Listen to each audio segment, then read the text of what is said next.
यदि दोस्तों आप भारत की बात करेंगे तो भारत के अंदर जो चयन निर्वाचन कहलाता है। निर्वाचन को दोस्तों लोकतंत्र का क्या माना जाता है बच्चे? आधार माना जाता है कि लोकतंत्र का आधार माना जाता है। कहने का मतलब क्या है?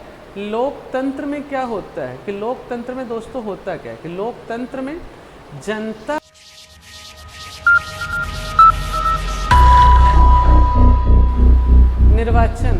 निर्वाचन बोर्ड पर जरा ध्यान से सुने कि निर्वाचन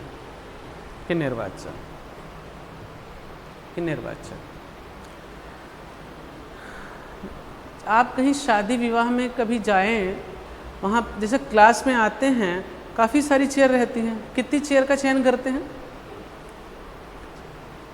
यही है निर्वाचन। यही क्या है? निर्वाचन, चुनाव इसी को कहा जाता है। कहने का मतलब क्या है दोस्तों? ज़रा ध्यान से सुनिएगा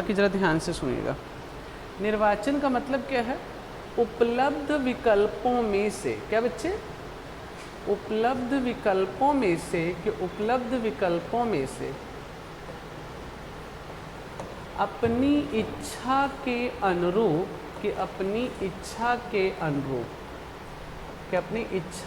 अनुरूप किसी एक विकल्प का चयन निर्वाचन कहलाता है। ये शब्द क्लियर है सबको? निर्वाचन का मतलब क्या है? जितने भी विकल्प दिए गए हैं उनमें से जब आप किसी एक का चयन करते हैं तो वही क्या कहलाता है? निर्वाचन कहलाता है।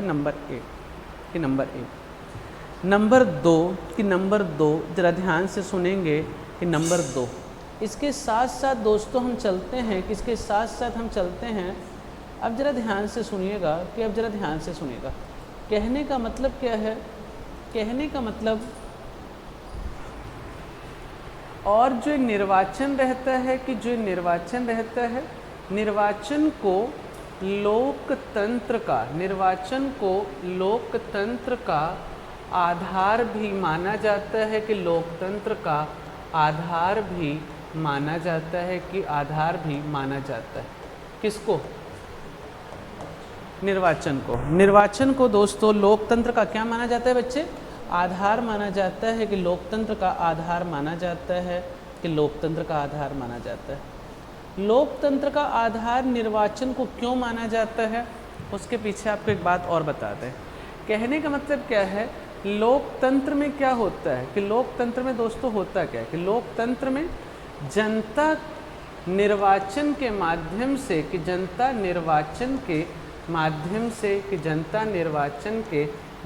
से अपने प्रतिनिधियों का चुनाव करती है। किसका चुनाव करती है?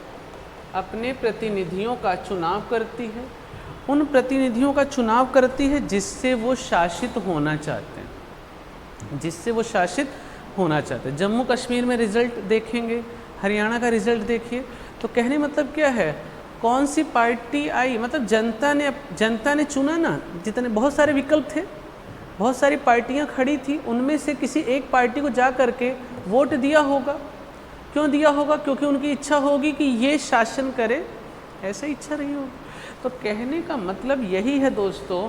निर्वाचन का मतलब क्या होता है? निर्वाचन का मतलब होता है उपलब्ध विकल्पों में से अपने मन से किसी एक विकल्प का चयन करना निर्वाचन कहलाता है। और जो निर्वाचन होता है ये किसी भी लोकतांत्रिक देश का एक आधार माना जाता है कि लोकतंत्र का आधार निर्वाचन होता है। क्यों? क्योंकि जनता अपने प्रतिनिधियों को चुनती है जिससे वो शासित होना चाहती है। ये लाइन क्लियर हुई कि नहीं? इसके आगे चलते हैं। अगर आप भारत की बात करते हैं कि यदि आप यदि दोस्तों आप भारत की बात करेंगे तो भारत के अंदर जो निर्वाचन है कि भारत के अंदर दोस्तों जो निर्वाचन है इसको 3 चरणों में बांटा जा सकता है। कितने चरणों में बांटा जा सकता है? 3 चरणों में समझा जा सकता है। पहला प्राचीन समय में निर्वाचन, दूसरा अंग्रेजों के समय में निर्वाचन, ब्रिटिश कालीन एरा, अंग्रेजों के समय में निर्वाचन, और तीसरा स्वतंत्रता के पश्चात, क्या बच्चे, स्वतंत्रता के पश्चात, कि स्वतंत्रता के पश्चात, आज़ादी के बाद निर्वाचन, की आज़ादी के बाद निर्वाचन। कहने का मतलब क्या है आपको बता दें दोस्तों, ज़रा ध्यान से सुनिएगा।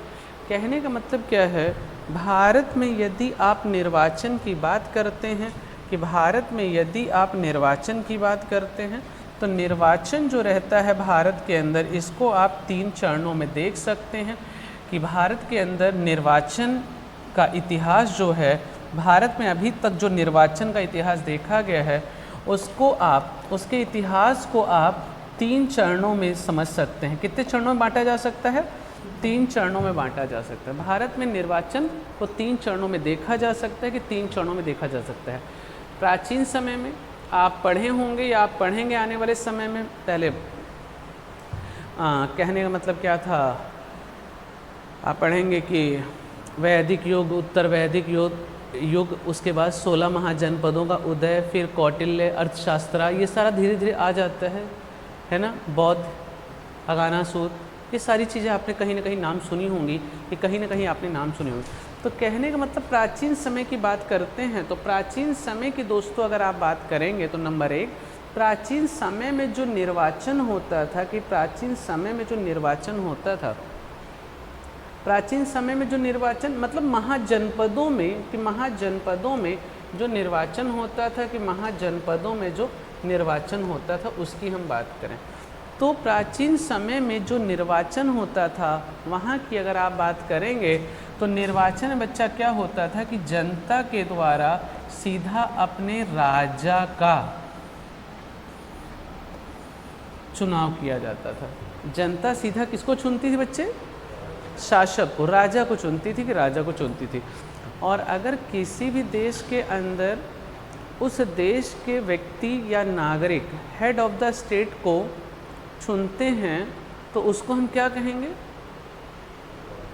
गणतंत्र कहेंगे। उसको हम क्या कहेंगे?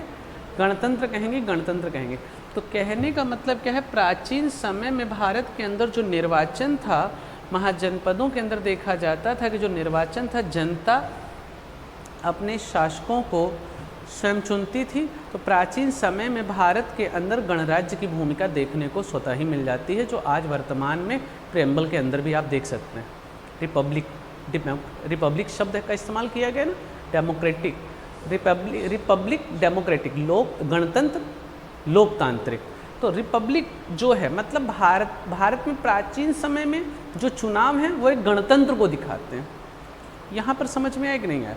इसी के साथ साथ चलते हैं दोस्तों, अंग्रेज़ों के समय में जो निर्वाचन होता था, हम उसकी बात करें कि अंग्रेज़ों के समय में जो निर्वाचन होता था, ब्रिटिश काल में हम उसकी बात करते हैं कि ब्रिटिश काल में जो निर्वाचन होता था, हम उसकी बात करते हैं कि उसकी बात करते हैं। ये थोड़ा सा सेगमेंट बड़ा है, तो इसको हम अगले पन्ने पर लेते हैं कि अगले पन्ने पर लेते हैं कि अंग्रेज़ों के समय में निर्वाचन, कि अंग्रेज़ों के समय में निर्वाचन, कि अंग्रेज़ों के समय में निर्वाचन, ब्रिटिश कालीन समय में, कि ब्रिटिश कालीन समय में, कि ब्रिटिश कालीन समय में निर्वाचन, कि ब्रिटिश कालीन समय में निर्वाचन, कि ब्रिटिश कालीन समय में निर्वाचन, कि ब्रिटिश कालीन समय में निर्वाचन। अब जरा ध्यान से सुनिएगा कि ब्रिटिश कालीन समय में निर्वाचन की बात करते हैं, अंग्रेज़ों के समय में हम निर्वाचन की बात करते हैं। फ़ोन कहाँ? अच्छा, कहने का मतलब क्या है, ध्यान से सुनिएगा। अंग्रेज़ों के समय में निर्वाचन की अगर हम बात करें, तो आपको बता दें अंग्रेज़ों के समय में, कि अंग्रेज़ों के समय में, अंग्रेज़ों के समय में दोस्तों, अंग्रेज़ों के समय में ब्रिटिश भारत में लोकतांत्रिक, क्या बच्चा?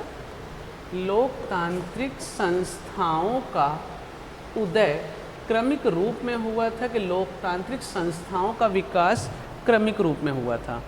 ब्रिटिश काल में अंग्रेज़ों के समय में भारत के अंदर लोकतांत्रिक संस्थाओं का उदय धीरे धीरे हुआ था, कि धीरे धीरे हुआ था। कहने का मतलब क्या है, आपको बता दें 1853 का जो एक्ट है, कि 1853 का जो एक्ट है, अगर इस एक्ट की बात करेंगे तो इसके अंदर विधायिका को पहली बार लाया गया था। किसको लाया गया था? विधायिका को पहली बार लाया गया था कि विधायिका का प्रावधान किया गया था, कि विधायिका का प्रावधान किया गया था। विधायिका का प्रावधान कौन से एक्ट में मिलता है दोस्तों? 1853 के अधिनियम में मिलता है। 1857 की क्रांति से पहले वाला अधिनियम था 1853 का, उसके अंदर विधायिका का प्रावधान किया गया था, नंबर 1। नंबर 2, अब देखो विधायिका आ गई ना, विधायिका का मतलब क्या है? व्यक्ति आए होंगे, और अगर व्यक्ति आए होंगे तो समाज से आए होंगे, अगर समाज से आए हैं तो लोकतंत्र कहीं ना कहीं धीरे धीरे आ रहा है, और अगर आ रहे हैं तो चुने गए होंगे, चाहे प्रत्यक्ष है अप्रत्यक्ष, चाहे नॉमिनेट, चाहे जैसे मर्जी आए होंगे। दूसरी चीज़ क्या है, इसी के साथ साथ 1861 के एक्ट की यदि आप बात करते हैं कि 1861 की अगर एक्ट की बात करें, 1861 की अगर आप बात करेंगे तो ये एक ऐसा अधिनियम था कि एक ऐसा अधिनियम था जिसके अंदर आपको दोस्तों बता दें, वायसराय को अध्यादेश जारी करने की शक्ति दी गई थी, ऑर्डिनेंस जारी करने की शक्ति दी गई थी। आपको पॉलिटी पढ़ाया है ना यहाँ पर? हाँ, अगर आप लोग भूले नहीं होंगे तो आपको हमने अध्यादेश पढ़ाते समय आर्टिकल 123 और 213 की भी चर्चा करी गई होगी।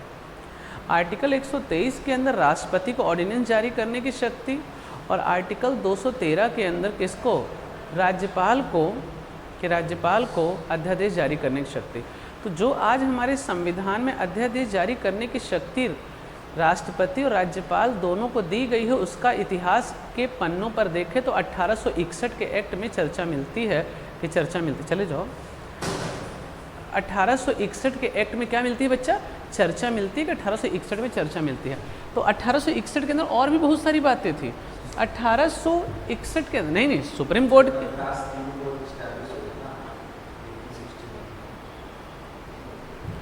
1861 की अगर बात करते हैं, कि 1861 की बात करते हैं तो इसी प्रावधान से आपको बता दें, विधायिका के अंदर, कि विधायिका के अंदर लोगों के मनोनयन की भी शुरुआत हुई थी, इसी एक्ट से हुई थी।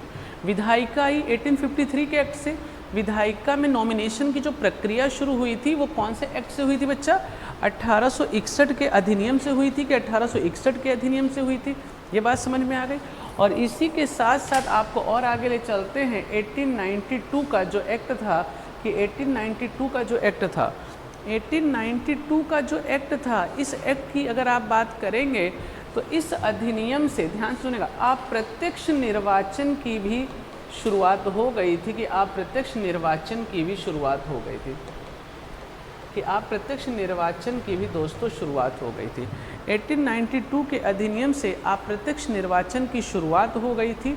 और इसी के साथ साथ 1919 का जो एक्ट था, मॉन्टेस्क्यू चेम्सफोर्ड सुधार, 1919 के अधिनियम की यदि आप बात करेंगे तो 1919 के अधिनियम तक आते आते कहने का मतलब क्या था, प्रत्यक्ष चुनाव की शुरुआत हो गई थी, कि अप्रत्यक्ष चुनाव या यहाँ पर प्रत्यक्ष निर्वाचन की शुरुआत हो चुकी थी, कि प्रत्यक्ष निर्वाचन की शुरुआत भी हो गई थी इस अधिनियम के माध्यम से। कौन से अधिनियम के माध्यम से? क्या पार्लियामेंट सुधार 1909 का है, मॉन्टेस्क्यू चेम्सफोर्ड सुधार 1919। ठीक है, खाना नहीं खाए हो मतलब आज।